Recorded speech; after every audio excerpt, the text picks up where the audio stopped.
ونعوذ بالله من شرور أنفسنا ومن سيئات أعمالنا من يهده الله فلا مضل له ومن يضلل فلا هادي له وأشهد أن لا إله إلا الله وحده لا شريك له وأشهد أن محمدا عبده ورسوله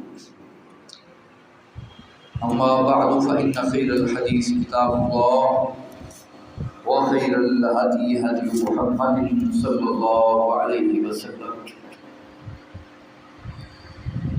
وشر الأمور محدثاتها وكل محدثة بدعة وكل بدعة ضلالة وكل ضلالة في النار. أما بعد فأعوذ بالله من الشيطان الرجيم. بسم الله الرحمن الرحيم. وقضى ربك ألا تعبدوا إلا إياه وبالوالدين إحسانا إما يبلغن عندك الكبر أحدهما أو كلاهما فلا تقل لهما أف ولا تنهرهما وقل لهما قولا كريما واخفض لهما جناح الذل من الرحمة وقل رب ارحمهما كما ربياني صغيرا. إن الله وملائكته يصلون على النبي يا أيها الذين آمنوا صلوا عليه وسلموا تسليما. اللهم صل على محمد وعلى آل محمد كما صليت على إبراهيم وعلى آل إبراهيم إنك حميد مجيد. اللهم بارك على محمد وعلى آل محمد كما باركت على إبراهيم وعلى آل إبراهيم إنك حميد مجيد.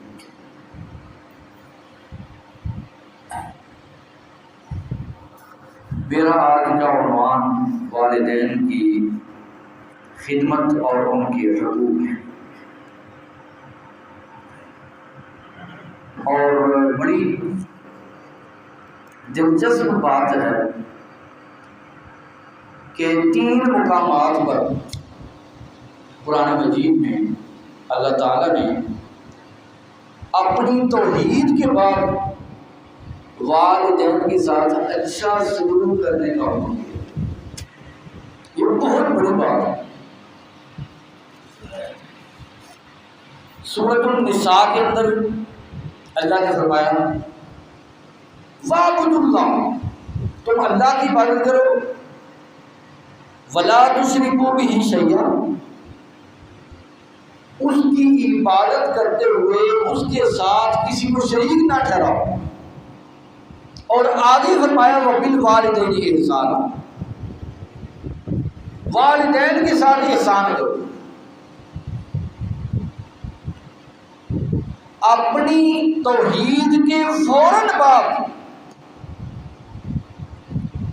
جس چیز کا حکم دیا ہے وہ یہ ہے کہ والدین کے ساتھ اچھا سلوک. معلوم یہ ہوا کہ والدین کے ساتھ حسن سلوک کرنا، ان کے ساتھ احسان کرنا بہت بڑا کام ہے. یہ سورۃ النساء کے اندر فرمایا، پھر اس کے بعد سورۃ الانعام کے اندر فرمایا، پھر دوبارہ، تاکہ بات پکی ہو جائے، مضبوط ہو جائے. جب کسی بات کو بار بار کیا جائے تو اس کا مطلب یہ ہوتا ہے کہ اس بات میں وزن پیدا کیا جائے. دوبارہ سورۃ الانعام میں فرمایا قُلْ تَعَالَوْا أَتْلُ مَا حَرَّمَ رَبُّكُمْ عَلَيْكُمْ أَلَّا تُشْرِكُوا بِهِ شَيْئًا وَبِالْوَالِدَيْنِ إِحْسَانًا. اے نبی ان کو کہہ دو کہ آؤ میں تمہیں بتاؤں کہ اللہ نے تمہارے اوپر کون کون سی چیزیں حرام کی ہیں. آؤ سنو وہ کون سی چیزیں ہیں. اللہ تشرکوا بہ شیئا، پہلی چیز یہ ہے کہ تم اللہ کے ساتھ کسی کو شریک ٹھہراؤ. یہ چیز حرام ہے. اور دوسرا جو ضروری کام ہے وہ کیا ہے؟ وَبِالْوَالِدَيْنِ إِحْسَانًا، کہ والدین کے ساتھ احسان۔ یہاں پر بھی فوراً اپنی توحید کے بعد کہا دوسرا جو ضروری اور اہم کام ہے وہ یہ ہے کہ وَبِالْوَالِدَيْنِ إِحْسَانًا، والدین کے ساتھ اچھا سلوک کرو۔ اور پھر 15ویں پارے کے اندر سورہ بنی اسرائیل کے اندر اللہ نے تیسری مرتبہ یہی بات دہرائی، فرمایا وَقَضَىٰ رَبُّكَ أَلَّا تَعْبُدُوا إِلَّا إِيَّاهُ، کہ تیرے رب نے یہ فیصلہ کیا ہے کہ تو اللہ کے ساتھ کسی اور کی عبادت نہ کر۔ وَبِالْوَالِدَيْنِ إِحْسَانًا، اور دوسرا جو کام ہے ضروری اور اہم وہ یہ ہے کہ تو والدین کے ساتھ احسان کر، اچھا سلوک کر۔ 3 مقامات پر اللہ نے بار بار اپنی توحید کے بعد، شرک سے بچنے کے بعد جو ضروری اور اہم حکم کیا ہے وہ یہ ہے وَبِالْوَالِدَيْنِ إِحْسَانًا۔ اگر کسی کے والدین زندہ ہیں پھر بھی وہ احسان کرے، اگر کسی کے والدین زندہ نہیں ہیں، دنیا سے چلے گئے ہیں، وہ بھی احسان کرے۔ وہ کیسے احسان کرے؟ جو زندہ ہے وہ تو ان سے سلوک کرے، اچھا سلوک کرے، خدمت کرے، جنت لے۔ جس کے والدین زندہ نہیں ہیں وہ کیسے اس سے سلوک کرے، وہ کیسے احسان کرے؟ میں بتاتا ہوں۔ فرمایا اما یبلغن عندک الکبر احدهما او کلاهما فلا تقل لهما اف ولا تنهرهما وقل لهما قولا کریما واخفض لهما جناح الذل من الرحمة وقل رب ارحمهما كما ربياني صغيرا۔ جس کے زندہ نہیں ہیں، دنیا سے چلے گئے ہیں، وہ احسان کس طرح کرے، حسن سلوک کس طرح کرے؟ وہ اس طرح کرے کہ اپنے فوت شدہ والدین کے حق میں دعائے مغفرت کرے، بشرطے کہ وہ موحد ہوں، مشرک نہ ہوں، اور ان کے حق میں دعائے مغفرت کرے، صدقہ و خیرات کرے، ان کے جائز ایصال ثواب کے لیے اللہ کے راستے میں وہ خرچ کرے اور دعا کرے۔ کیا دعا کرے؟ رب ارحمہما کما ربیانی صغیرا، اے اللہ میرے والدین پر اسی طرح رحم کر، اسی طرح پیار کر جس طرح بچپن کے اندر میرے ساتھ انہوں نے پیار کیا تھا۔ رب ارحمہما کما ربیانی صغیرا، یہ دعا کی جائے۔ سیدنا سعد نبی صلی اللہ علیہ وسلم کی خدمت میں حاضر ہوئے، اللہ کے رسول صلی اللہ علیہ وسلم میری والدہ فوت ہو چکی ہے، وہ کون سا طریقہ ہے کہ میری والدہ کو ثواب پہنچے مرنے کے بعد؟ فرمایا بہترین صدقہ پانی ہے، تو اپنی والدہ کے لیے، اس کے ثواب کے لیے اللہ کے راستے میں صدقہ کر، اور بہترین صدقہ پانی ہے۔ چنانچہ سعد رضی اللہ تعالیٰ عنہ نے اپنی والدہ کے ایصال ثواب کے لیے پانی کا ایک کنواں کھدوایا۔ یہ ہے جائز ایصال ثواب۔ ایصال ثواب کو ہم مانتے ہیں، لیکن وہ ایصال ثواب جو قرآن اور احادیث کے اندر موجود ہے، ان کے حق میں دعا کی جائے اور صدقہ و خیرات کیا جائے، اور نیک اعمال کیے جائیں۔ اولاد کے جو نیک اعمال ہیں نا، وہ آٹومیٹکلی والدین کو پہنچتے ہیں۔ کیوں؟ اس لیے کہ اگر کوئی آدمی نیک اعمال کرتا ہے وہ والدین کی تربیت ہی کا نتیجہ ہوتا ہے، کہ اس کے والدین نے اس کی اچھی تربیت کی، آج وہ نیک اعمال کر رہا ہے۔ تو چونکہ انہوں نے اس کو اس رستے پر لگایا، اس پٹڑی پر چڑھایا، لہٰذا جو پٹڑی پر چڑھانے والا ہے، اس رستے پر لگانے والا ہے، اس کو کریڈٹ جانا چاہیے کہ نہیں جانا چاہیے؟ نبی صلی اللہ علیہ وآلہ وسلم کے پاس ایک آدمی آتا ہے. اللہ کے رسول صلی اللہ علیہ وسلم نیکی کا زیادہ حقدار کون ہے؟ میری نیکی کا، میرے حسن سلوک کا اس دنیا کے اندر میرے نزدیک سب سے زیادہ میرے لیے حقدار کون ہے؟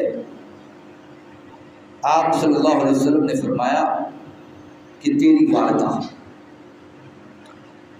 پھر عرض کی اللہ کے رسول صلی اللہ علیہ وسلم ثم من، اس کے بعد کون ہے؟ فرمایا کہ تیری والدہ.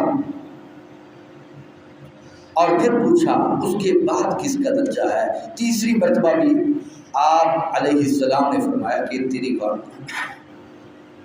اب پھر پوچھتا ہے، چوتھی مرتبہ پھر پوچھا اللہ کے رسول صلی اللہ علیہ وسلم پھر کون؟ فرمایا کہ تیرا باپ. تو یہ والدین کا مقام ہے. اور اسلام کے اندر، دین کے اندر جو صلہ رحمی ہے اس کا سب سے زیادہ حقدار انسان کی ماں اور اس کا باپ. صلہ رحمی، اچھا سلوک کرنا، رشتہ داروں کے ساتھ پیار کرنا، محبت کرنا، اس کو صلہ رحمی کہتے ہیں. فرمایا جو آدمی رزق میں کشادگی چاہتا ہے اور عمر میں برکت چاہتا ہے کہ اس کی عمر بڑھ جائے، زندگی لمبی ہو، عمر میں برکت ہو، زندگی میں برکت ہو اور رزق میں برکت ہو، اس کو چاہیے کہ وہ اپنے رحم کے جو رشتے ہیں ان کے ساتھ اچھا سلوک کرے. اور ماں اور باپ سے بڑھ کر رحم کا رشتہ کون ہو؟ سب سے بڑے رشتے دار اس دنیا کے اندر انسان کے ماں اور باپ ہوتے. اب اگر وہ باقیوں کے ساتھ تو اچھا سلوک کرتا ہے، بیوی کے ساتھ اچھا سلوک کرتا ہے، بھائیوں کے ساتھ اچھا سلوک کرتا ہے، دیگر رشتہ داروں کے ساتھ اچھا سلوک کرتا ہے، صلہ رحمی کرتا ہے، کہ نبی نے کہا کہ جو اپنی روزی کے اندر، زندگی کے اندر برکت چاہتا ہے وہ صلہ رحمی کرے، رشتہ داروں کے ساتھ اچھا سلوک کرے. لیکن ماپیاں نو کچھ نہ پوچھے، دوجیاں نال چنگا، سب کے ساتھ اچھا. اور نبی کی اس حدیث پر عمل بھی کر رہا ہے. جو رزق میں برکت چاہتا ہے، زندگی میں برکت چاہتا ہے، وہ صلہ رحمی کرے. یہ سارے کام کر رہا ہے. لیکن جو سب سے بڑے دنیا کے اندر اس کے رشتہ دار ہیں، ماپے، ماں باپ، ان کو وہ پوچھتا ہی نہیں. تو اس نے کیا صلہ رحمی کی؟ اس نے کیا حسن سلوک کیا؟ اس نے کچھ بھی نہیں کیا بھائی. تو حسن سلوک اور صلہ رحمی کا اصول یہ ہے، جو جتنا قریبی ہے اتنا اس سے صلہ رحمی کی جائے، اتنا وہ صلہ رحمی کا زیادہ مستحق اور حقدار ہے.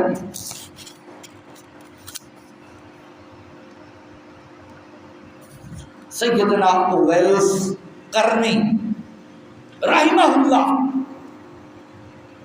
ان کا مقام اور مرتبہ کوئی تھوڑا نہیں ہے، بہت زیادہ مقام ہے.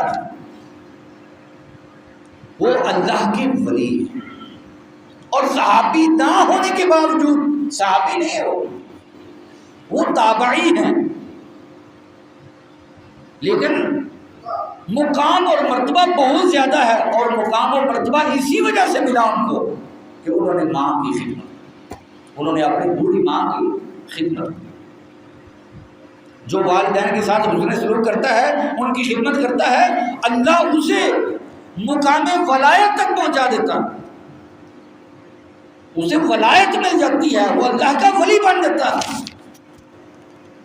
اور نبی صلی اللہ علیہ وآلہ وسلم نے فرمایا، آپ نے فرمایا کہ یمن کے علاقے کے قبیلہ مراد کی شاخ قرن کا ایک آدمی ہے جس کا نام اویس بن عامر ہے، اور اس کے جسم کے اوپر پھل بہری کے نشانات، پھل بہری کے نشانات ہیں، اور اب وہ نشانات ختم ہو رہے ہیں، ختم ہو چکے ہیں، تھوڑا سا نشان باقی رہ گیا۔ وہ بندہ اپنی والدہ کی بہت زیادہ خدمت کرتا ہے۔ یہ نبی صلی اللہ علیہ وسلم فرما رہے ہیں، آپ کی حدیث ہے صحیح مسلم کے اندر، فرمایا کہ وہ اپنی والدہ کی بڑی خدمت کرتا ہے، اور اللہ نے اس کو ایسا مقام دیا ہے کہ اگر وہ قسم اٹھا کر کوئی بات کہہ دیتا ہے نا، اللہ اس کی بات کی لاج رکھتا ہے، اللہ اس کی وہ بات پوری کرتا ہے۔ وہ مستجاب الدعوات ہے، مستجاب الدعوات اس کو کہتے ہیں جس کی اللہ دعا رائگانہ کرے، اس کی دعا اللہ لازمی قبول کرے، اس بندے کو مستجاب الدعوات کہتے ہیں۔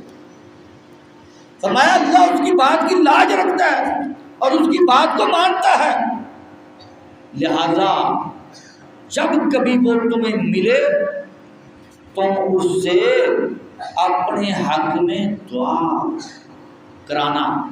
یہ اللہ کے نبی نے کہا کہ وہ صحابہ کو، اب یہ بندہ جو ہے یہ صحابی نہیں ہے، لیکن اللہ کے نبی فرما رہے ہیں صحابہ کو کہ تم اس سے اپنے بارے میں دعا کرو۔ اتنا مقام کہ غیر صحابی ہو کر صحابی اس سے اپنے بارے میں دعا کروا رہے ہیں، کیوں مقام ملا؟ ماں کی خدمت۔ اب سیدنا عمر رضی اللہ تعالیٰ عنہ مسلمانوں کے دوسرے خلیفہ، مقام و مرتبہ بہت زیادہ ہے۔ جناب ابو بکر صدیق رضی اللہ تعالیٰ عنہ کے بعد اس امت میں سب سے افضل اور بہترین ہستی جناب عمر رضی اللہ تعالیٰ عنہ، تو ان کو بھی اس حدیث کا پتہ چلا، تو ان کی یہ روٹین تھی کہ جب بھی یمن سے قافلے آتے تھے حج کی غرض سے یا جہاد کی غرض سے، تو ان قافلے والوں سے پوچھتے تھے کہ اے قافلے والوں بتاؤ کیا تمہارے اندر اویس تو نہیں ہے؟ ڈھونڈتے تھے اس بندے کو، اور پھر ایک وقت آیا، اللہ نے موقع دے دیا، فراہم کر دیا۔ ایک قافلہ آیا ایک لشکر کی صورت میں، جناب عمر رضی اللہ تعالیٰ عنہ نے حسب معمول، جس طرح کہ ان کا معمول بن چکا تھا کہ پوچھتے تھے، تو اس قافلے سے بھی پوچھا کہ کیا تمہارے اندر اویس بن عامر تو نہیں؟ جواب ملا کہ ہاں ہیں۔ لو یہ کام بڑھ گیا۔ پوچھا کہ وہ کدھر ہیں؟ ان کو سامنے لایا گیا امیر المومنین کے سامنے، پوچھا کیا تم اویس بن عامر ہو؟ جی میں وہی۔ کیا تمہارے جسم کے اوپر پھل بہری کے نشانات تھے جو کہ اب گھٹ کر صرف تھوڑے سے رہ گئے ہیں؟ جی ہاں میں وہی۔ کیا تم قبیلہ مراد کی شاخ قرن سے ہو؟ جی ہاں میں وہی۔ کیا تم اپنی والدہ کی بہت زیادہ خدمت کرتے ہو؟ جی ہاں میں نے اپنی والدہ کی بڑی خدمت۔ جب یہ باتیں ساری سن لی، تصدیق ہو گئی، تو عمر بن خطاب رضی اللہ تعالیٰ عنہ فرمانے لگے کہ میں نے اللہ کے رسول صلی اللہ علیہ وسلم سے آپ کے بارے میں اچھے کلمات سنے ہیں، اور میں نے سنا ہے کہ آپ مستجاب الدعوات ہو، اللہ آپ کی دعائیں قبول کرتا ہے، لہذا میں تمہارے سامنے یہ درخواست کرتا ہوں۔ کون کہہ رہے ہیں؟ مسلمانوں کے دوسرے خلیفہ امیر المومنین، جن کے بارے میں نبی صلی اللہ علیہ وسلم نے فرمایا لو کان بعدی نبی لکان عمر، اگر میرے بعد کوئی نبی ہوتا تو وہ عمر بن خطاب ہوتا۔ کہہ رہے ہیں کہ میں آپ سے درخواست کرتا ہوں کہ آپ میرے حق میں، صحابی کہہ رہے ہیں تابعی کو، کہ آپ میرے حق میں دعا فرمائیں۔ چنانچہ اویس بن عامر کرنی، اویسی کرنی رحمہ اللہ نے جناب عمر بن خطاب رضی اللہ تعالیٰ عنہ کے حق میں دعا کی. کسی سے دعا کروانی چاہیے. میرے بارے بھی کریا کرو کہ اللہ میری دنیا بھی بہتر بنائے, آخرت بھی بہتر. اور جڑا کسی کے بارے دعا کرتا ہے نا, اللہ تعالیٰ اس بندے دے واسطے جڑا دعا کرتا ہے ایک فرشتہ مقرر کر دیتا ہے, اور اتنی دیر تک وہ فرشتہ اتنی دیر تک اس بندے کے حق میں دعا کرتا رہتا ہے جو کسی کے حق میں دعا کرتا. یہ صحیح حدیث ہے. چنانچہ اویس قرنی رحمہ اللہ نے جناب عمر رضی اللہ تعالیٰ عنہ کے حق میں دعا کی. جب دعا کر لی, جناب عمر نے پوچھا کہ جناب اب آپ نے کہاں جانا ہے, اس کے بعد تمہارا کہاں ارادہ ہے جانے کا؟ انہوں نے کہا اس کے بعد میں نے کوفہ جانا. عمر رضی اللہ تعالیٰ عنہ نے کہا اگر تم مناسب سمجھو تو میں کوفے کے گورنر کے نام خط لکھوں جس میں یہ لکھوں کہ یہ بندہ خاص ہے, یہ اویس بن عامر ہے جس کے بارے میں نبی کی حدیث ہے, جو مستجاب الدعوات ہے, دعائیں جس کی قبول ہوتی ہیں, تم اس کو ذرا شاہی پروٹوکول دے. کیا میں ایسا کروں؟ کیا میں ایسا لکھوں؟ جناب اویس قرنی رحمہ اللہ فرمانے لگے امیر المومنین میں عام لوگوں میں بیٹھنا چاہتا ہوں, کمزور لوگوں میں بیٹھنا چاہتا ہوں, مجھے پروٹوکول کی کوئی ضرورت نہیں.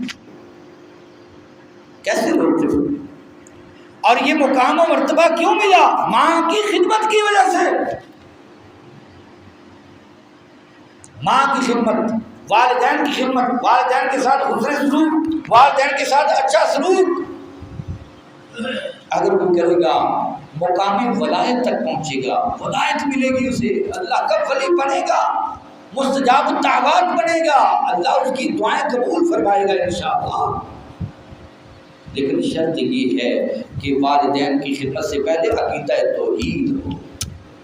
وَقَضَىٰ رَبُّكَ أَلَّا تَعْبُدُوا إِلَّا إِيَّاهُ, پہلے عقیدہ توحید, پھر وَبِالْوَالِدَيْنِ إِحْسَانًا. وَاعْبُدُوا اللَّهَ وَلَا تُشْرِكُوا بِهِ شَيْئًا, اللہ کے ساتھ کسی کو شریک نہ ٹھہراؤ. وَبِالْوَالِدَيْنِ إِحْسَانًا, پہلے توحید پھر والدین کی خدمت. جننے بھی چنگے کام ہیں نا, نیک اعمال, ان کا فائدہ اور ان کا ثواب اس وقت ہوگا جب بندے کے اندر عقیدہ توحید. اگر عقیدہ توحید میں لچک ہے, اس میں نقص ہے, تو پھر ایسی سمجھیں جیسے برتن میں سوراخ, جتنا مرضی پانی ڈالتے جاؤ وہ پانی نکلتا جائے گا, فائدہ کچھ نہیں.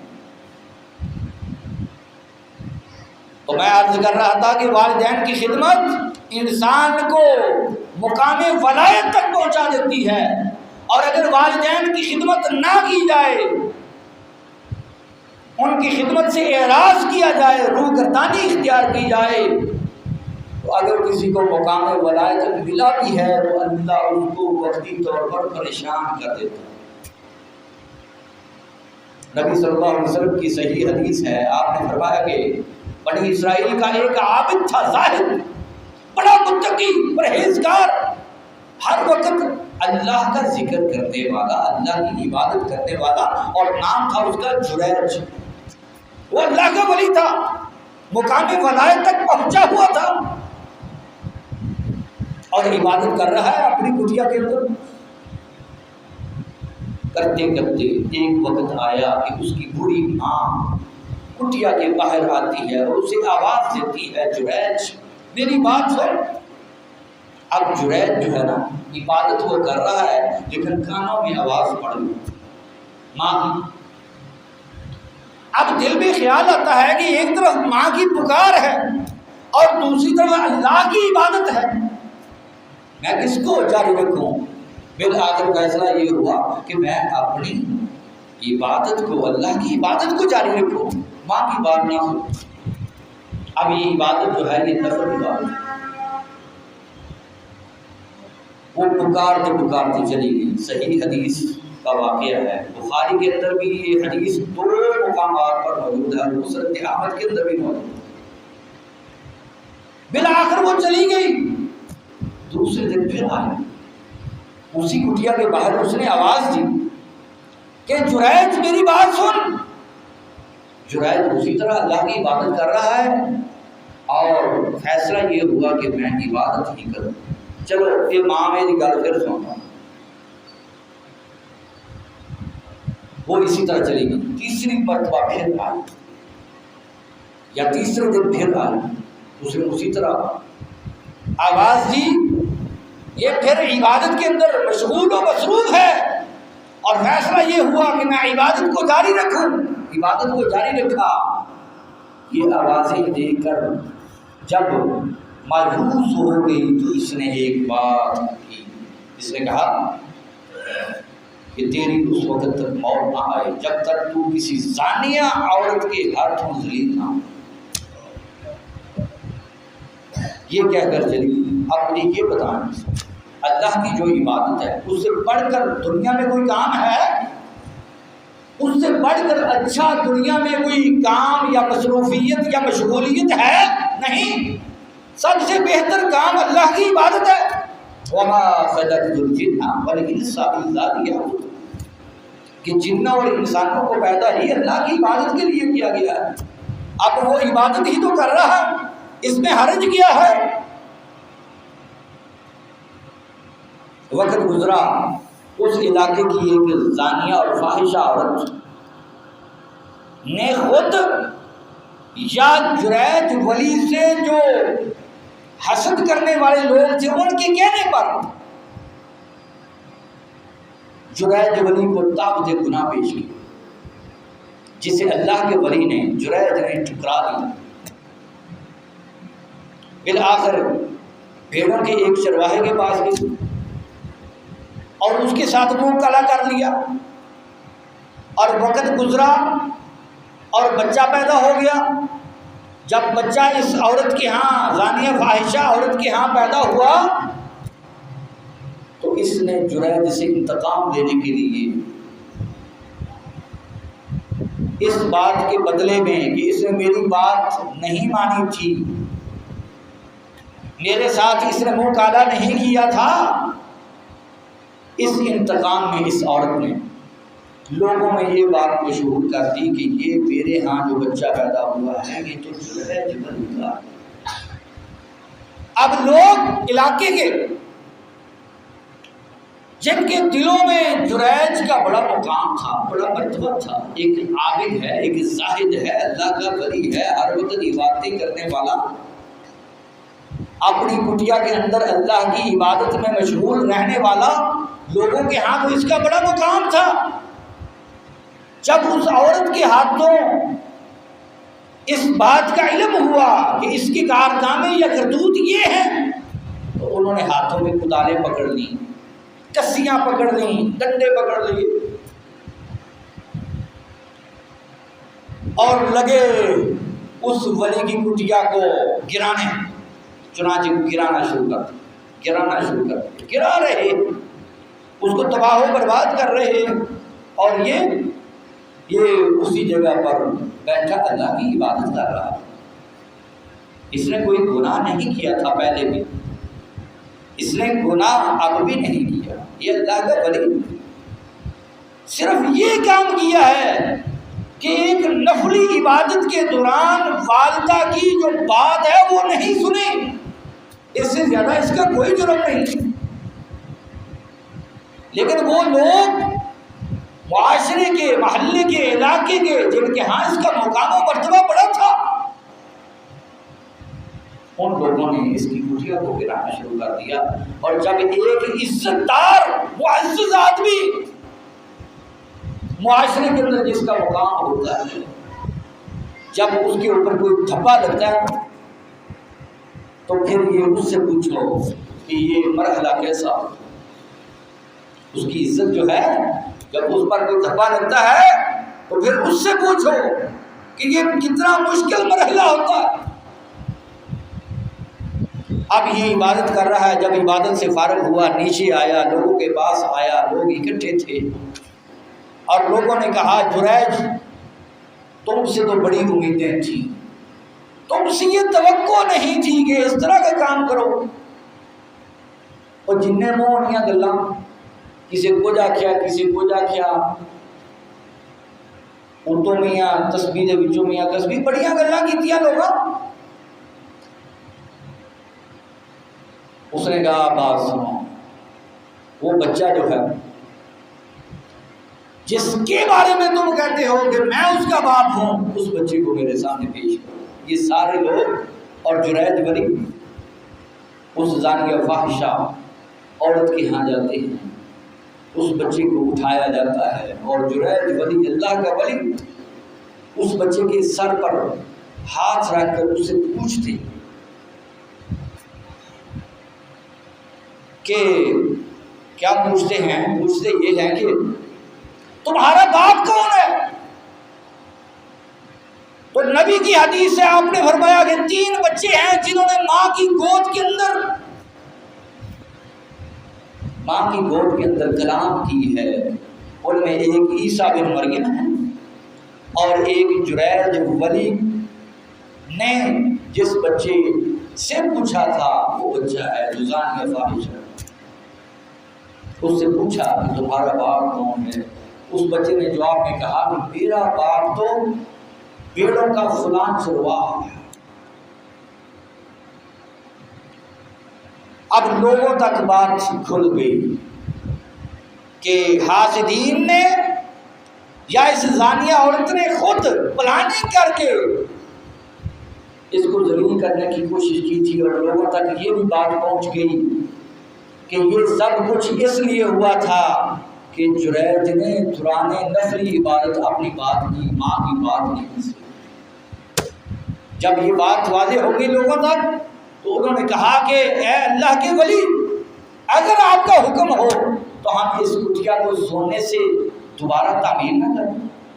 تو اس اللہ کے ولی نے کہا کہ مجھے سونے کی ضرورت نہیں ہے، یہ جویں دی آیا سی نا مٹی دی، یہ اوویں دی بنا دو بس، لیکن مینوں اس گل کا پتہ لگا ہے کہ میں چونکہ اپنی ماں کی گل نہیں سی سنی، تاں یہ دن مینوں ویکھنا نصیب ہویا ہے۔ تبا تے لگ گیا ہے چاہے غلطی لگے، تبا ہی ہے چاہے غلط لگا ہے لیکن لگا تو ہے نا۔ تو ماں کی جو خدمت ہے وہ مقام ولایت تک پہنچا دیتی ہے، جس طرح اویس کردی کو پہنچایا، اور ماں کی خدمت سے تھوڑی دیر تک اگر منہ موڑا جائے تو مقام ولایت پر اگر کوئی پہلے سے موجود ہے اس کی عزت میں بھی فرق آ سکتا ہے، جس طرح کہ جریج ولی کی عزت میں فرق آ۔ اے جڑے ماپیاں دے حکم بول دینا انہاں دی خدمت دے اندر گزارش ہے، فرمایا اما یبلغن عندک الکبر احدہما، اگر وہ دونوں بوڑھے ہو گئے ہیں اور کلاہما یا ان میں سے کوئی ایک بوڑھا ہو گیا، فلا تقل لهما اف، ان کو اف بھی نہ کہو، ابا جی امی جی، فلا تقل لهما اف، ان کو اف بھی نہ کہو، ولا تنہرہما، ان کو ڈانٹو نہ۔ ابا جی تمہوں کی پتہ ہے، امی جی تمہوں کی پتہ ہے، تسی ہر ویلے بول دے اور بولنے دو، ان کو بولنے دو، اگر وہ بولتے ہیں تو بولنے دو۔ تمہارے کانوں میں کب تک ان کی آواز جائے گی؟ کتنی دیر تک ہیں وہ بیچارے؟ زندگی موت کا تو پتہ اللہ کو ہے، لیکن ان کو بولنے دو۔ ولا تنہرہما، ان کو ڈانٹے نہ۔ وقل لہما قولا کریما، ان کے ساتھ میٹھی میٹھی گفتگو کرو۔ ایک ہی کہتے ہیں کہہ رہے ہیں ڈیوٹیوں آئے نے سیدھے اپنے کمرے چ، کدی گل بات ہی نہیں، کول بہو بھائی گلاں کرو انہاں نال، پیار دیاں انہاں دے بچپن دیاں جوانی دیاں گلاں چھیڑو۔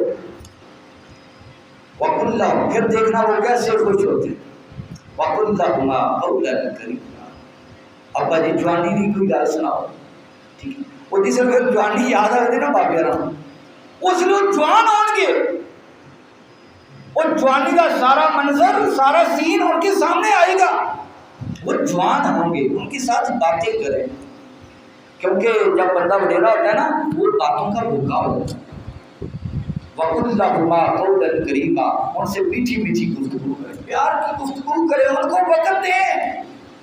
دنیا کا مال کمانے کی غرض سے دن رات مصروف رہنا اور والدین کے لیے وقت نہ نکالنا یہ بھی گناہ ہے، یہ بھی گناہ ہے. وَقُلْ لَهُمَا قَوْلًا كَرِيمًا، ان سے میٹھی میٹھی گفتگو کرے. وَاخْفِضْ لَهُمَا جَنَاحَ الذُّلِّ مِنَ الرَّحْمَةِ، ان کے لیے اپنے پر بچھا کے رکھیں، اپنے بازو جھکا کے رکھیں. جس طرح مرغی ہوتی ہے نا، وہ اپنے دونوں پر جو ہے وہ ایسے کرتی ہے، چوزے اس میں آ جاتے ہیں. پروٹیکشن کے لیے، حفاظت کے لیے. والدین کے لیے اپنے جو بازو ہیں وہ عاجزی سے جھکا کے رکھیں، ان کے سامنے بیٹھیں. وَقُلْ رَبِّ ارْحَمْهُمَا كَمَا رَبَّيَانِي صَغِيرًا، اور اللہ سے دعا کریں، چاہے وہ زندہ ہیں چاہے وہ فوت ہیں، دعا کریں رَبِّ ارْحَمْهُمَا كَمَا رَبَّيَانِي صَغِيرًا، اے اللہ ان دونوں پر اسی طرح رحم کر جس طرح بچپن میں میرے ساتھ انہوں نے اچھا سلوک کیا تھا. اور والدین کے ساتھ اتنی شفقت کریں، اتنی محبت کریں، اتنی خدمت کریں کہ آپ اللہ کو کہہ سکیں کہ اللہ میں نے والدین کے ساتھ یہ اچھا سلوک کیا. بخاری کے اندر 2 مقام پر یہ روایت موجود ہے، مسند احمد کے اندر بھی موجود ہے. نبی پاک صلی اللہ علیہ وسلم نے فرمایا کہ بنی اسرائیل کے اندر 3 لوگ تھے، 3 مسافر تھے، وہ سفر کی غرض سے نکلے. جب وہ نکلے تو جکا جک بارش موسلادھار شروع ہوئی. انہوں نے کہا کہ اب ہم کہاں پناہ دیں. بالآخر ایک پہاڑ کی کھو میں، ایک غار میں وہ چلے گئے اور وہاں انہوں نے اس بارش سے بچنے کے لیے بنا لی. ابھی تھوڑی دیر ہی گزری تھی کہ ایک بہت بڑا پتھر اوپر سے لڑکھڑاتا ہوا آیا پہاڑ کی چوٹی سے، اور یہاں غار کے منہ کے سامنے وہ آ کر ٹھہر. اب یہ پتھر بڑا وسیع تھا، بہت بڑی چٹان تھی، بلکہ اس کو انہوں نے پہلے تو اپنے زور بازو سے دور کرنے کی کوشش کی لیکن نہ کر سکے. بالآخر جب زور بازو سے مایوس ہوئے تو انہوں نے کہا کہ اب ایک آپشن رہ گیا، اور وہ آپشن یہ ہے کہ ہم اللہ سے دعا مانگیں، اور اللہ سے ایسی دعا مانگیں کہ اللہ ہماری دعا قبول فرما لے. اگر زندگی میں تم نے کوئی نیکی کی ہے، کوئی اچھا کام کیا ہے زندگی میں، تو اس کو سوچو اور اللہ کو کہو کہ اے اللہ وہ کام میں نے کیا تھا، اگر تجھے وہ منظور ہے تو ہمیں اس مصیبت سے نجات دے. اگر ہم ایسا نہ کر سکے تو ادھر ہی مر جائیں گے، یہ تو بہت بڑی چٹان ہے، اس سے کیسے نکلیں گے. ایک آدمی کھڑا ہوا، اس نے کہا اے اللہ میں نے زندگی میں کوئی بڑے کام تو نہیں کیے لیکن ایک نیکی ہے جو میں نے کی تھی، اور وہ نیکی یہ تھی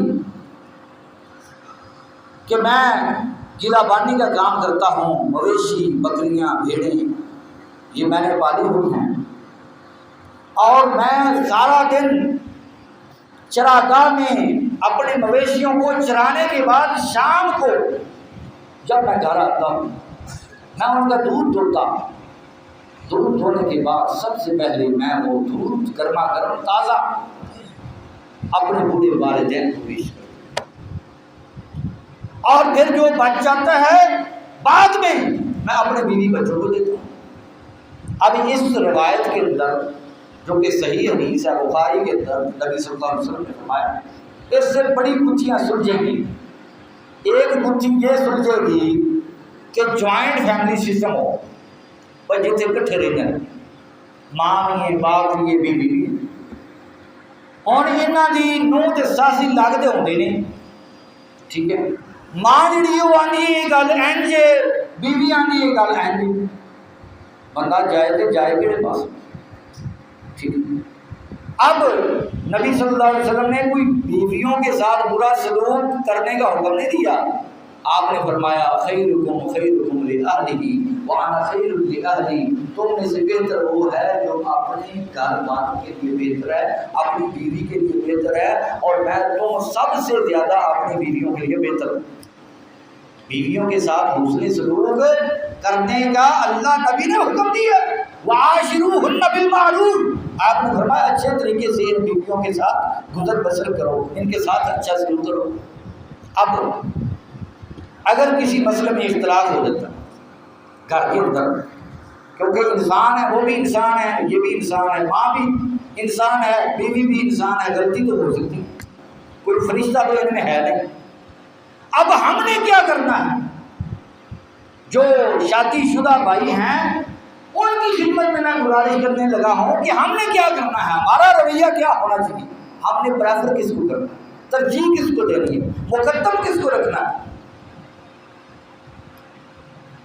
پہلی بات تو یہ ہے کہ غلط کو غلط کہیں، جو غلط ہے اس کو غلط کہیں، لیکن غلط کہنے کا مطلب یہ نہیں ہے کہ اس کو مارنا شروع کریں، چاہے وہ بیوی ہو، چاہے وہ ماں ہو، چاہے وہ بہن ہو، جو بھی ہے جو غلط ہے اس کو غلط کہہ دیں، لیکن غلط کہنے کا مطلب یہ نہیں ہے کہ برا سلوک کرے، سلوک اچھا کرے۔ اب رویہ کیا ہونا چاہیے ہمارا رویہ یہ ہونا چاہیے کہ دونوں کے ساتھ اچھا سلوک کیا جائے، لیکن جو مقدم ہیں وہ والدین ہیں، سلوک دونوں سے اچھا سلوک ہے، لیکن مقدم والدین ہیں۔ کیوں؟ یہ حدیث بیان کر رہی ہے، وہ کہتا ہے اللہ میں نے کیا کیا، ایک دن یہ میرا روزانہ کا معمول تھا کہ بکریوں کو، بھیڑوں کو، مویشیوں کو لاتا، ان کا دودھ دھوتا، اور پہلے میں اپنے والدین کو پیش کرتا، اور بعد میں اپنی اولاد کو، بیوی بچوں کو پیش کرتا۔ ایک رات ایسا ہوا میں دیر سے آیا، میں نے دیکھا میرے والدین انتظار کرتے کرتے سو، میں نے حسب معمول جانوروں کا دودھ دوہا اور والدین کے سرہانے دودھ کا برتن لے کر میں کھڑا ہوں۔ اب جو میرے بچے ہیں اور جو میری بیوی وہ بھی بھوکے تھے، اور بچے میرے بلک رہے تھے بھوک کی وجہ سے، لیکن میں نے ان کو دودھ نہ دیا اور والدین کی سرہانے پر میں کھڑا ہوں۔ جو بعض ملکوں سے جڑ جاتا ہے نا، باقی کبھی فون تک نہیں کرتے، ان کی خدمت میں بھی گزارش ہے کہ جڑے اپنے کماں دے وچ رجے نے، اب کولو دے بیل دی طرح ڈیوٹی، نوکری، کاروبار، دکان، کبھی ماپیاں کو ٹائم نہیں دیتا، ان کی خدمت میں بھی گزارش ہے۔ تو ایک رات جب میں لیٹ ہوا، والدین سو چکے تھے، میں وہ دودھ کا برتن لے کر کھڑا ہو گیا اور ان کو جگانا بھی مناسب نہ سمجھا کہ کہیں ان کی نیند میں خلل پیدا ہو، اور جو بچے ہیں وہ بلک رہے ہیں، رو رہے ہیں، مانگ رہے ہیں، لیکن میں نے ان بچوں کی پرواہ نہیں کی، والدین کے سرہانے پر ساری رات میں کھڑا رہا، بالآخر صبح ہوئی اور خود بخود ان کی جب آنکھ کھلی والدین کی، تو پھر میں نے پہلے والدین کو دودھ پیش کیا۔ جب وہ سیر ہو کر ان کا پیٹ جب بھرا تو پھر میں نے جو بقیہ دودھ تھا وہ اپنے بیوی بچوں میں تقسیم کیا۔ بس ہمارا یہ رویہ ہونا چاہیے، سلوک دونوں سے اچھا سلوک کریں، ماں سے بھی، بیوی سے بھی، لیکن جو مقدم ہیں، جن کی زیادہ حیثیت ہے، جو مقام و مرتبہ جن کا زیادہ ہے، وہ والدین ہیں، ٹھیک ہے۔ اور جب یہ بات کی تو غار کا جو پتھر ہے، اے اللہ اگر میرا یہ عمل جو میں نے کیا تھا اپنے والدین کے ساتھ، اگر تجھے اپنی بارگاہ میں اچھا لگتا ہے، قبول ہے، منظور ہے، تو پھر ہمیں اس مصیبت سے نجات عطا فرما۔ تو غار کا جو پتھر ہے، جو چٹان ہے، وہ 1/3 حصہ ساحل پر ہو گئی، لیکن اتنی نہیں تھی کہ اس میں سے وہ نکل سکتے، اور آسمان نظر آنے لگا۔ پھر اس کے بعد جو 2 دوسرے تھے انہوں نے بھی اپنے اپنے نیک اعمال اللہ کے ہاں پیش کیے، اور پھر اس طریقے سے مکمل طور پر چٹان ساحل پر ہو گئی، اور یہ جو تھے یہ اس مصیبت سے نکلے۔ لیکن پہلا جو بندہ تھا، جو بات میں کر رہا ہوں، جو میرا ٹاپک ہے، وہ یہ تھا کہ اس بندے نے یہ کہا تھا کہ میں نے اپنے والدین کے ساتھ اچھا سلوک کیا۔ اب اس طرح کا سلوک کیا جائے زندگی میں، ویسے تو ہر روز کیا جائے، ہر روز کیا جائے، ہر لمحہ کیا جائے، لیکن کم از کم یار زندگی میں کوئی اس طرح کا تو اچھا سلوک کیا جائے اپنے والدین کے ساتھ کہ کل کلاں کو بندہ جب اللہ سے دعا کرے، اللہ سے دعا کرے تو پھر یہ کہہ سکے کہ اے اللہ میں نے اپنے والدین کے ساتھ یہ اچھا کام۔ اگر تجھے اپنے بارگاہ میں قبول و منظور ہے تو میری یہ دعا قبول فرما۔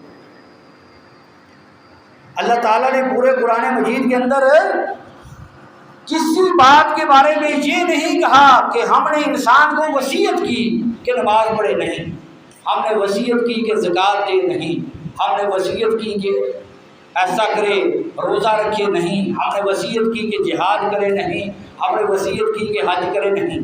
فرمایا وَوَصَّيْنَا الْإِنسَانَ بِوَالِدَيْهِ إِحْسَانًا، ہم نے انسان کو وصیت کی کہ وہ اپنے والدین کے ساتھ احسان۔ جب بھی قرآن کے اندر وصیت کی بات ہوئی اللہ کی طرف سے تو اللہ نے انسان کو جو وصیت کی، وصیت کا مطلب تاکید ہوتا ہے، اللہ نے انسان کو جو تاکید کی، جو وصیت کی، وہ یہ ہے وَبِالْوَالِدَيْنِ إِحْسَانًا، کہ اپنے والدین کے ساتھ حسن سلوک کرے، اپنے والدین کے ساتھ اچھا سلوک کرے، حتیٰ کہ اتنا اچھا سلوک کرے کہ جہاد پر بھی جانے کی اجازت نہیں ہے اگر والدین کی طرف سے اجازت نہیں۔ یہ فتویٰ ہے، اور یہ فتویٰ میرا نہیں ہے، یہ فتویٰ حدیث کا ہے۔ آدمی اللہ ہے، اللہ کے رسول صلی اللہ علیہ وسلم مجھے اجازت دو جہاد کی، آپ نے فرمایا کیا تیرے والدین ہیں؟ فرمایا چاہ ان کی جا کر خدمت کر۔ جو جنت ہے وہ تیری ماں کے قدموں کے نیچے ہے، تحت رجلیہا، تیری ماں کی قدموں کے نیچے ہے جنت، وہاں سے جا کر تلاش کر۔ اب ماپیاں دیکھو بولن والے، انہوں نے بدتمیزی کرنے والے، انہوں نے یہ آخر والے کہ تمہیں کی پتہ ہے، انہوں نے یہ آخر والے کہ تو ساڈے واسطے کی بنایا، فلانے نے اینی جائیداد بنائی، انہوں نے اینی جائیداد بنائی، تو ساڈے واسطے کی بنایا؟ یہ تو ود کے ہور کی بنایا کہ انہوں کی وجہ تو بنیا، جڑا ایڈا وڈا قاتل ہے، بوتل ہے، یہ تو بنیا انہوں کی وجہ تو۔ فرمایا وَبِالْوَالِدَيْنِ إِحْسَانًا، اپنے والدین کے ساتھ اچھا سلوک کرے، ان کے ساتھ حسن سلوک کیا جائے۔ اما یبلغن عندک الکبر احدهما او کلاهما فلا تقل لهما اف ولا تنهرهما وقل لهما قولا کریما۔ ابھی چند سال ہوئے ہیں سعودی عرب کی عدالت کے اندر ایک کیس آیا، آخری بات کہنے لگا ہوں، کیس یہ آیا، چھوٹے بھائی نے بڑے بھائی کے اوپر مقدمہ دائر کر دیا، تو عدالت نے دونوں کو طلب کر دیا، اور سعودی عرب کے جو اخبارات ہیں آج سے چند سال پہلے کے، وہ اس واقعے کے گواہ ہیں، اور یہ سچا واقعہ ہے۔ اب جو چھوٹا بھائی ہے اس کی عمر 60 سال ہے، بڑے کی عمر جو ہے وہ لگ بھگ 80 سال ہے، چھوٹے نے بڑے کے اوپر مقدمہ درج کر دیا، عدالت نے دونوں کو بلایا، جج نے بلایا، چھوٹے کو بھی بڑے کو بھی۔ مقدمہ یہ درج کیا کہ میرا جو بڑا بھائی ہے، ماں جو ہے یہ اکیلی اسی کی ہے، کب سے میں انتظار کر رہا ہوں، تقریباً 30 40 50 سال ہو گئے ہیں، یہ اس ماں کی خدمت کیے جا رہا ہے اور مجھے موقع ہی نہیں دے رہا۔ میں نے دبے لفظوں اسے بارہا کہا ہے کہ مجھے موقع دے، میں بھی اس کی خدمت کروں، یہ موقع دے ہی نہیں رہا، اور یہ کہتا ہے کہ ماں میری ہے، میں نے اس کی خدمت کرنی ہے۔ اب عدالت جو ہے، عدالت نے اس بوڑھی والدہ کو بھی طلب کر دیا جو تقریباً 100 سے اوپر تھی، اس کو بھی طلب کر دی، اور سب سے باتیں سنی، ماں سے بھی پوچھا۔ اب ماں کہنے لگی مجھے تو کوئی پتہ نہیں، اب اتنی وڈیری ہے انہیں کی فیصلہ کرنا، تو دونوں کی باتیں۔ اب جو یہ جو 80 سالہ ہے اس سے پوچھا، اس نے کہا بھائی بات یہ ہے کہ میرے ساتھ ماں مانوس ہے، وہ کھلے لفظوں میں بے تکلفی کے ساتھ مجھ سے چیزیں مانگتی ہے، ٹھیک ہے، اس لیے میں چاہتا ہوں کہ ساڈا بابا جوڑ بنے ہیں تے 1000 روپے چھوٹے بھائی نے کہا کہ یہ خود 80 سالہ ہے، اس کو تو اب ضرورت ہے کہ اس کی خدمت کی جائے، اور یہ ماں کی مناسب طریقے سے خدمت نہیں کر پا رہا، لہذا میں یہ کہتا ہوں کہ ماں جو ہے وہ میرے حوالے کی جائے۔ اب جو جج ہے، سعودی عرب کی تاریخ اور سعودی عرب کے اخبارات گواہ ہیں اس بات کے کہ جج کی آنکھوں میں چھم چھم آنسو کی لڑیاں چھلک پڑی۔ اس نے کہا کہ میں کیا فیصلہ کروں، میں بڑے کو دیکھوں یا چھوٹے کو دیکھوں؟ چھوٹے کی بات ریزنیبل ہے کہ مجھے بھی موقع دیا جائے، اور اس سے ماں کی جو خدمت ہے وہ کما حقہ وہ نہیں ہو رہی، اور جو بڑا ہے وہ کہتا ہے ماں میرے ساتھ مانوس ہے اور میں ماں کے ساتھ مانوس ہوں۔ یہ کھلے لفظوں میں جب بھی بولتی ہے اس کی زبان پر میرا نام آتا ہے، اس لیے مجھے ہی یہ موقع فراہم کرنے دیا جائے۔ بالآخر جج نے یہ فیصلہ کیا کہ انتہائی ادب اور معذرت کے ساتھ، یہ فیصلہ ہے بڑا مشکل، لیکن میں یہ کرنے لگا ہوں کہ جو ماں ہے وہ چھوٹے کے حوالے کر دیجیے۔ یہ فیصلہ کیا، فرمایا وَبِالْوَالِدَيْنِ إِحْسَانًا، والدین کے ساتھ اچھا سلوک۔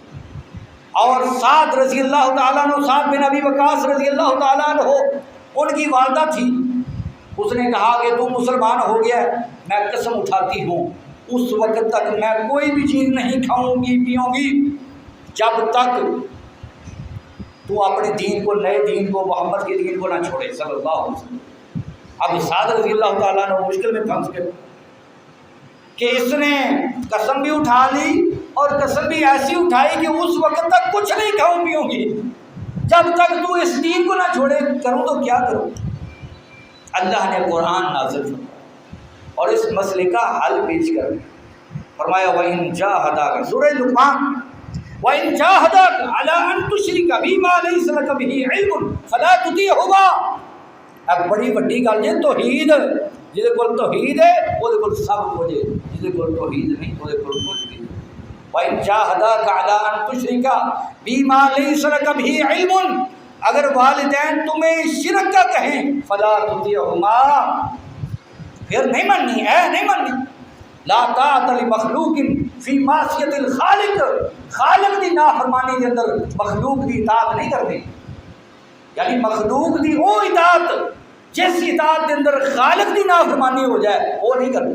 فلا تطیعہما، آگے فرمایا اسی آیت میں آگے فرما دیا وصاحبہما فی الدنیا معروفا، لیکن دنیا داری کے معاملوں میں تم اچھا سلوک کرو۔ جب یہ بات آئی سعد بن ابی وقاص کے سامنے کہ شرک جو ہے وہ نہیں اختیار کرنا لیکن دنیا داری کے جو کام ہیں ان سے اچھا سلوک کریں، اب مجھے یہ بتاؤ کہ وہ سعد کی جو والدہ تھی وہ مشرکہ تھی کہ نہیں تھی؟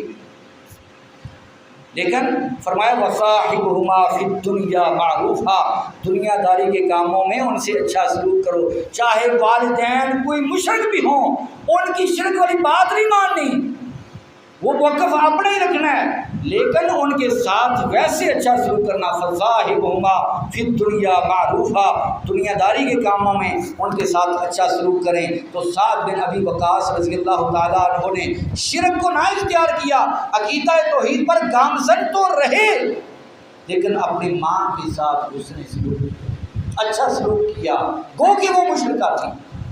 اللہ تعالیٰ سے دعا ہے کہ اللہ تعالیٰ ہماری یہ جو یوتھ ہے، ہمارے یہ جو بھائی ہیں، بچے ہیں، جوان ہیں اور جتنے بھی ہیں سارے، ان کو اللہ توفیق عطا فرمائے کہ اس دنیا کی زندگی کی سب سے بڑی نعمت جو ہے، سب سے بڑا میوہ جو ہے، سب سے بڑا پھل جو ہے والدین، ان کی قدر کرنے کی توفیق عطا فرمائے، ان کی خدمت کرنے کی توفیق عطا فرمائے، ان کے ساتھ گفتگو کرنے کی اور نرمی کے ساتھ پیار اور محبت والی باتیں کرنے کی توفیق عطا فرمائے، ان کا کہنا ماننے کی توفیق عطا فرمائے، اور یہ بھی توفیق عطا فرمائے کہ جن کے والدین اب دنیا میں نہیں ہیں وہ اپنے والدین کے حق میں بخشش کی دعا کریں اللہ سے، جس طرح دعا جناب ابراہیم علیہ السلام نے کی تھی، رب اجعلنی مقیم الصلاۃ ومن ذریتی ربنا وتقبل دعا ربنا اغفر لی ولوالدی وللمؤمنین یوم یقوم الحساب۔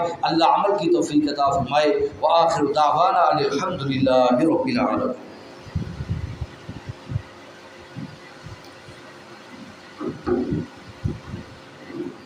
إن الحمد لله نحمده ونستعينه ونستغفره ونعوذ بالله من شرور أنفسنا ومن سيئات أعمالنا من يهده الله فلا مضل له ومن يضلل فلا هادي له أشهد أن لا إله إلا الله وحده لا شريك له وأشهد أن محمدا عبده ورسوله أما بعد فإن خير الحديث كتاب الله وخير الهدي هدي محمد صلى الله عليه وسلم وشر الأمور محدثاتها وكل محدثة بدعة وكل بدعة ضلالة وكل ضلالة في النار. أما بعد فأعوذ بالله من الشيطان الرجيم. بسم الله الرحمن الرحيم. وقضى ربك ألا تعبدوا إلا إياه وبالوالدين إحسانا إما يبلغن عندك الكبر أحدهما أو كلاهما فلا تقل لهما أف ولا تنهرهما وقل لهما قولا كريما. ربنا آتنا في الدنيا حسنة وفي الآخرة حسنة وقنا عذاب النار. ربنا ظلمنا أنفسنا وإن لم تغفر لنا وترحمنا لنكونن من الخاسرين. ایک اعلان ہے بھائی صاحب نے کیا ہے کہ بھائی عبد الرحمان صاحب یار محمد صاحب حاجی یار محمد صاحب کے بیٹے انہوں کے گھر کل 9 بجے خواتین کا 9 بجے خواتین کا ایک گیدرنگ ہے جلسہ ہے اور جس اندر جڑا قرآن و سنت کے موضوع کے اتنے گفتگو ہوئے گی تو تمام ماواں بہنیں جڑیاں ہیں وہ یہ اندر شرکت فرماؤ. ربنا آتنا فی الدنیا حسنۃ وفی الآخرۃ حسنۃ وقنا عذاب النار. یا اللہ ساری دنیا بھی بہتر بنا آخرت بھی بہتر بنا. یا اللہ جننے بھی اتنے لوگ موجود نے انہوں نے اپنے والدین کی قدر کرنے کی توفیق عطا فرما. کوئی گل نہیں اگر والدین زندہ نہیں پھر بھی قدر کی جا سکتی ہے. پھر کس طرح قدر کی جا سکتی ہے؟ انہوں کے حق کے اندر دعائے مغفرت کی جائے, نیک اعمال کیتے جان. جڑا بندہ نیک اعمال کرے گا اولاد جڑی نیک اعمال کرے گی وہ دا کریڈٹ والدین کو پہنچے گا, ثواب پہنچے گا اور جڑی دعا کی جائے گی وہ بھی والدین تک پہنچی جائے گی. اور جنہاں کے والدین زندہ نے انہاں واسطے ماشاءاللہ آپشن بڑے مواقع نے وہ والدین کی رج کی خدمت کرن. اللہ تعالیٰ انہوں نے خدمت کرن کی توفیق عطا فرمائے. ربنا ظلمنا انفسنا وان لم تغفر لنا وترحمنا لنكونن من الخاسرين. سبحان ربك رب العزة عما يصفون وسلام على المرسلين والحمد لله رب العالمين.